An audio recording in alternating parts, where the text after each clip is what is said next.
সবাইকে শুভেচ্ছা জানিয়ে আমার ভিডিও শুরু করলাম। আজ আমার ঘের ছেঁচা হচ্ছে। এই ঘেরে শেষে এই যে পেয়ারা আছে এটা কাটতে হবে, এই জন্য ঘের ছেঁচা। দেখেন ঘের শেষে মাছ ধরা হচ্ছে। মাছের একটা অংশ আপনাদের আমি দেখালাম, এই হাঁড়িতে রাখা আছে। আর ওখানে দুইজনে দেখেন ওইখানে তো জল জমে আছে, তাই জল ছেঁচা হচ্ছে। আর এখানে তিনজনে মাছ ধরছে। মাছ ধরার একটা অংশ আপনাদের দেখাচ্ছি কিভাবে মাছ ধরতে হয়। কাদার ভিতর যেভাবে মাছ ধরতে হয় তার একটা অংশ আপনাদের দেখালাম কিভাবে মাছ ধরতে হয়। এখানে অনেক ধরনের দেশি মাছ পাওয়া যাবে। আর আমি এখানে একটা মাছ দেখছি, দেখা যাক কি মাছ ধরতে পারি, তা সেজন্য আপনাদের দেখাচ্ছি। ওই কি একটা মাছ, হ্যাঁ ওখানে একটা শোল মাছ, হ্যাঁ শোল মাছ দেখা গেছে। শোল মাছটা ধরছি, দেখেন কিভাবে ধরে নিয়ে আসলাম।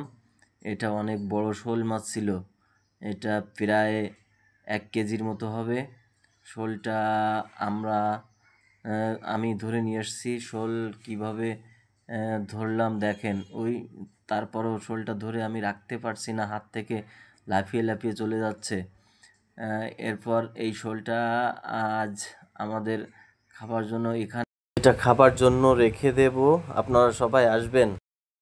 দেখাচ্ছি, দেখেন এখানে মাছ ধরা হচ্ছে। এখানে অনেক মাছ।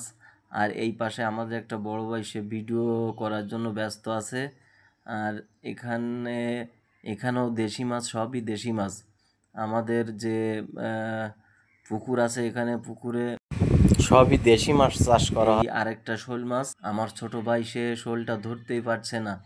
দেখেন কিভাবে পালিয়ে যাচ্ছে শোলটা কাদার ভিতর। তার কিছু অংশ আপনাদের দেখালাম। আর এখানে আরেকজন দেখেন কিভাবে মাছ ধরছে। মাছ ধরা শেষ। এখন আমরা এই মাছগুলো কাদার ভিতর থেকে উঠাই কিভাবে পরিষ্কার করতে হয় দেখেন। পরিষ্কার করছি একটা নেটের পরে, মাছগুলো ঢেলে দিয়ে ওর উপর জল দিয়ে কিভাবে মাছগুলো পরিষ্কার করতে হবে, কারণ পরিষ্কার না করলে মাছের ভালো দাম আসে না।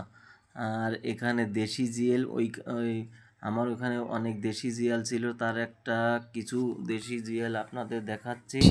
জিয়াল অনেক বড় বড় জিয়াল, খেতে অনেক স্বাদ।